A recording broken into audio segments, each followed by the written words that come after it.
श्री शिवाय नमस्तुभयम। दोस्तों, जैसा कि आप सभी लोग जानते हैं कि 25 जनवरी 2026 यानी रविवार को पड़ रही है माघ महीने की शुक्ल पक्ष सप्तमी तिथि, जो बहुत ही खास है। और दोस्तों, ये वो तिथि है जो कि माघ महीने में रविवार को पड़ रही है। दोस्तों, इसी दिन किया जाने वाला पंडित जी द्वारा बताया गया एक लाल फूल और एक सफेद फूल वाले उपाय आप लोगों को जरूर करना चाहिए, क्योंकि दोस्तों ये एक ऐसा उपाय है जो कि हर दिन नहीं किया जाता। माघ महीने में जो रविवार की सप्तमी तिथि आती है उसी दिन किया जाता है। अगर आप लोगों ने इस उपाय को नहीं किया है या किसी कारणवश नहीं कर पाए हो तो इस माघ रविवार सप्तमी तिथि के दिन इस उपाय से मत चूकना। दोस्तों देखिए, यह दिन इतना खास होता है, इतना महत्वपूर्ण होता है। देखा गया है कभी कभी बड़े बड़े पूजा पाठ अनुष्ठान से जो मनोकामना पूर्ण नहीं होती है, वह माघ रविवार के दिन एक छोटे से करने से ही आपकी मनोकामना पूर्ण हो जाती है। और बहुत सारे लोगों ने इस उपाय को किया भी है और उनको इस उपाय को करने का फल भी जरूर मिला है। अगर आप लोग भी इस उपाय को इस रविवार के दिन करना चाहते हैं तो आप इस उपाय को पहले अच्छे से समझ लेना, सुन लेना, उसके बाद करना। आपको इस उपाय का फल जरूर मिलेगा, आपकी सभी मनोकामनाएं पूरी हो जाएंगी। दोस्तों, हम आपको यहाँ पर बता दें कि ये जो एक लाल फूल और एक सफेद फूल वाले उपाय है, ये उपाय पंडित जी ने अपनी अभी की सीहोर की कथा में ही बताया है। उपाय को करने से आपके घर में चाहे किसी भी प्रकार की दोहक और समस्या क्यों ना चल रही हो, आपको उसका कारण भी नहीं पता है कि भाई ये समस्या किस कारण से चल रही है, उसका कुछ भी कारण हो सकता है। जैसे पितृदोष हो सकता है, काल सर्प दोष हो सकता है, या किसी भी तरह का मंगल दोष भी हो सकता है, और भी बहुत तरह के दोष होते हैं, कुछ भी हो सकता है। पर आपको इस उपाय को करने के लिए अपने दोष को पता लगाने की भी जरूरत है। आपके घर में किस कारण से इतनी दुख और परेशानी आ रही है वो भी आपको पता लगाने की जरूरत नहीं है। बस रविवार को सप्तमी तिथि के दिन इस उपाय को कर लेना है, क्योंकि इसी एकमात्र उपाय को करने से आपके पूरे घर परिवार में सुख और शांति हो जाएगी। आपके घर में अच्छे अच्छे काम होने लगेंगे। आपकी जो भी मनोकामना होगी वह भी धीरे धीरे करके पूर्ण होना शुरू हो जाएगी। अब हम समझते हैं इस एक लाल फूल और एक सफेद फूल वाले उपाय को आपको करना कैसे है, किसको करना है, किस करना है और कैसे करना है। देखो, उपाय बिल्कुल आसान है, बस समझने वाली बात है, ध्यान से समझिए। उसके बाद ही आप लोग जो है इस उपाय को जरूर कीजिएगा। सबसे पहली चीज हम लोग ये समझते हैं कि इस एक लाल फूल और एक सफेद फूल वाले उपाय को इस आने वाली रविवार सप्तमी तिथि के दिन किसको करना है। तो देखिए, इस उपाय को घर के सभी सदस्यों को करने की बिल्कुल भी जरूरत नहीं है। घर में से कोई एक मुख्य बड़ा सदस्य इस उपाय को करेगा तो उस घर परिवार के सभी सदस्यों को इस उपाय को करने का फल मिल जाएगा। पर वो बड़ा सदस्य कौन होगा, कौन व्यक्ति इस उपाय को करेगा, तो यहां पर देखिए हम आपको बता दें, घर की जो बड़ी माताएं बहनें होंगी, घर की बड़ी माताओं बहनों में से कोई भी एक माता बहन इस वाले उपाय को कर सकती है।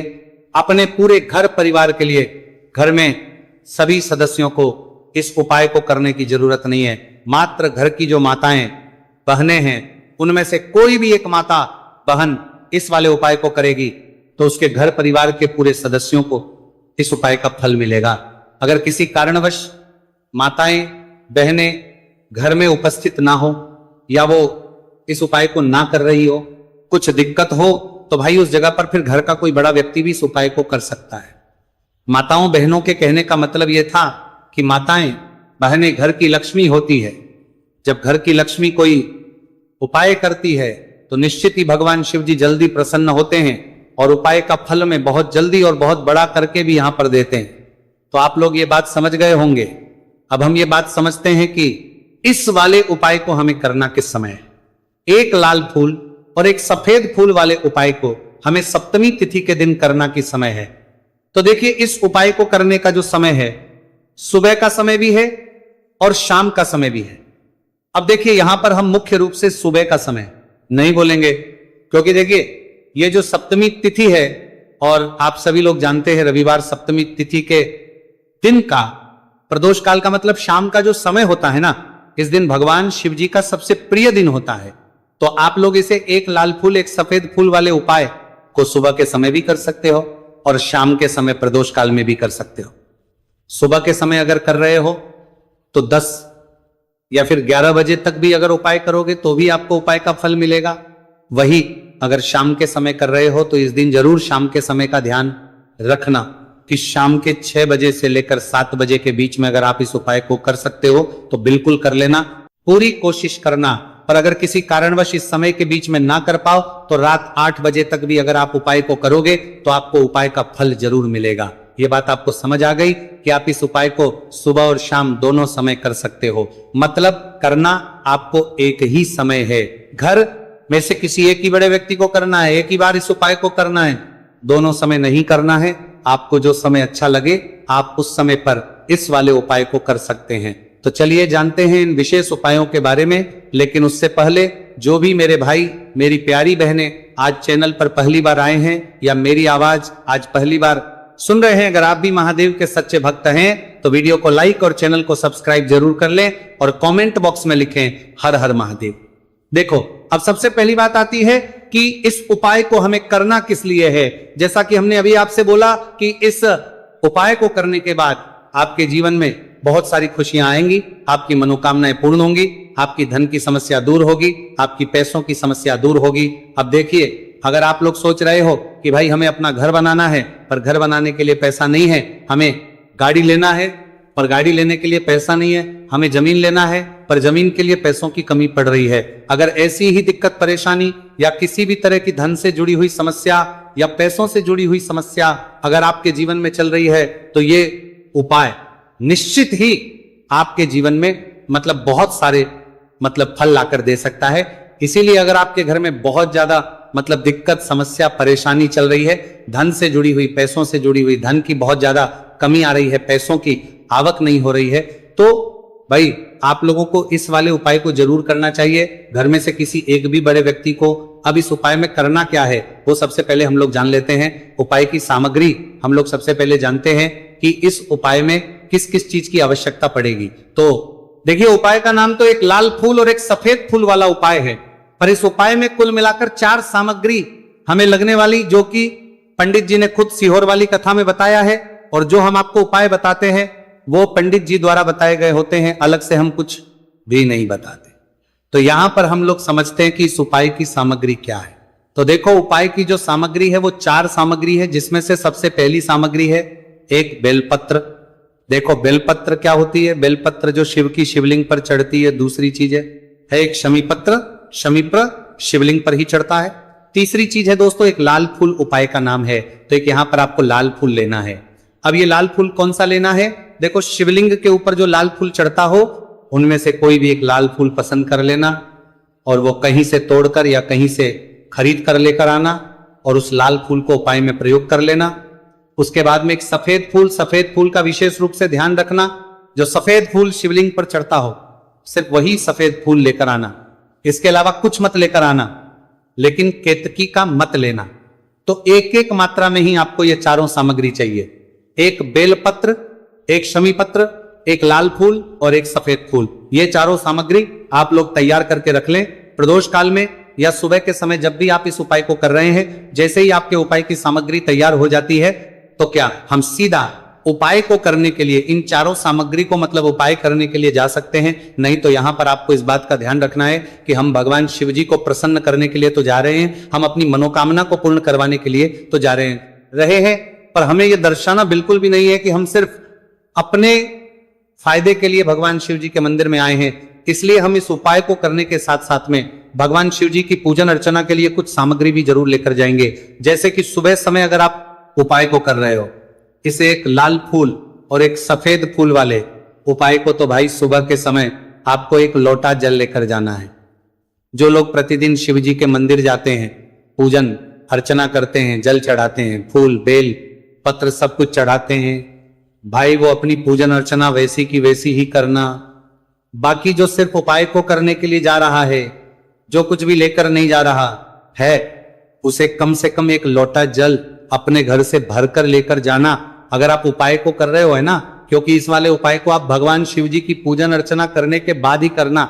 वहीं अगर बात करें शाम के समय की, अगर कोई व्यक्ति शाम के समय प्रदोष काल में इस वाले उपाय को कर रहा है तो भाई आपको मात्र एक घी का दीपक तैयार करना है।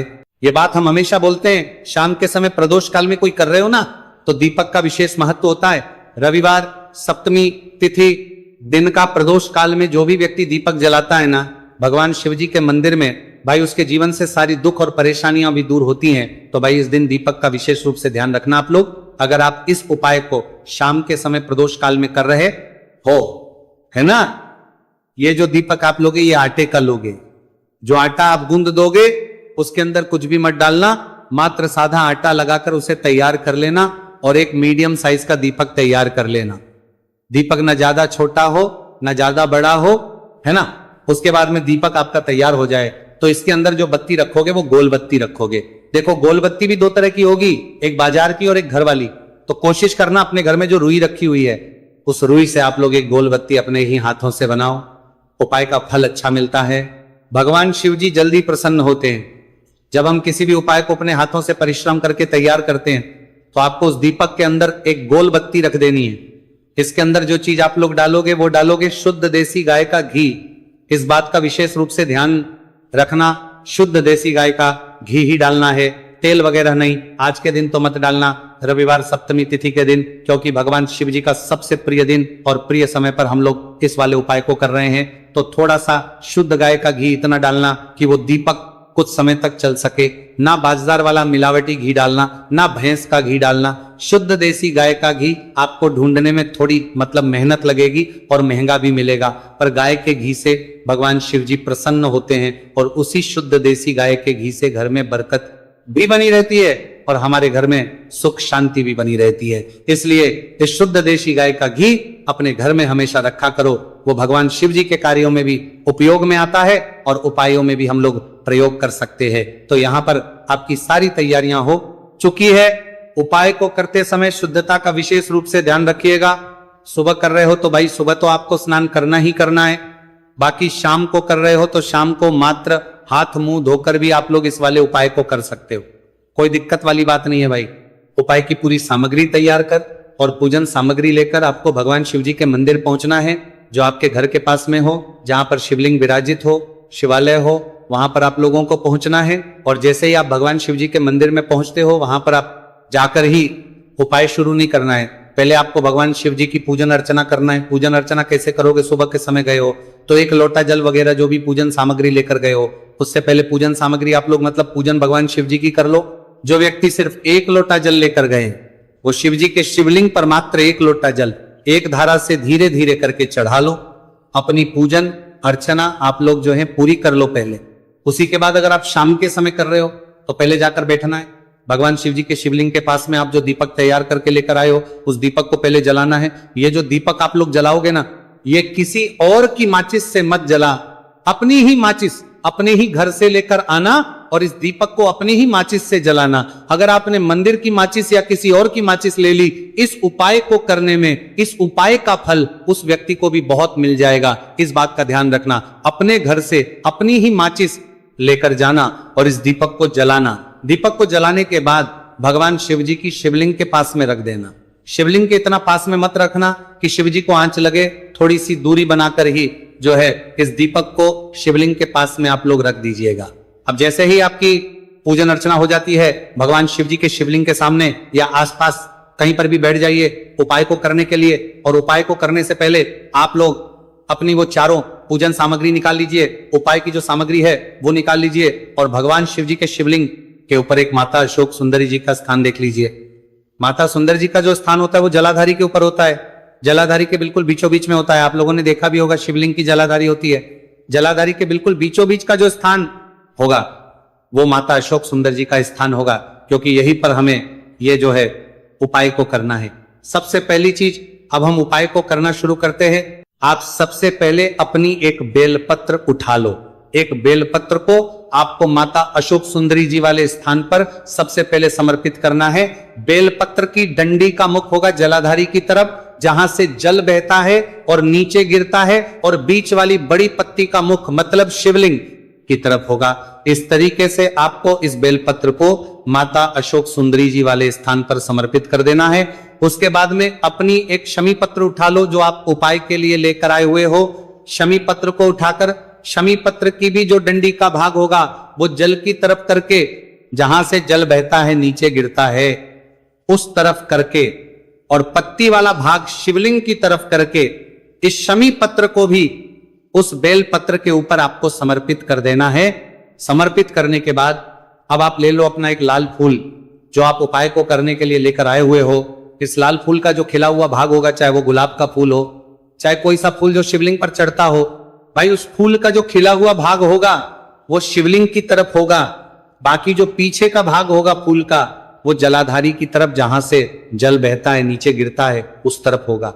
और आखिरी में आपका जो एक सफेद फूल बचा हुआ है, इस सफेद फूल को भी आपको लेना है और सफेद फूल का जो खिला हुआ भाग होगा वो शिवलिंग की तरफ होगा, जहां पर शिवलिंग रखा हुआ है उस तरफ होगा। और डंडी का भाग जलाधारी के पीछे की तरफ हो जाएगा। मतलब जो जहां से जल बहता है और नीचे गिरता है, जब आप एक बेलपत्र, एक शमी पत्र और एक लाल फूल, एक सफेद फूल चढ़ा रहे हो, तो उस समय आप लोगों को कांता भगवान या कांता चक्र का नाम लेते हुए ही जो है इस उपाय को करना है। और भगवान शिव जी और नारायण जी का स्मरण करते हुए ही इस उपाय को आपको करना है।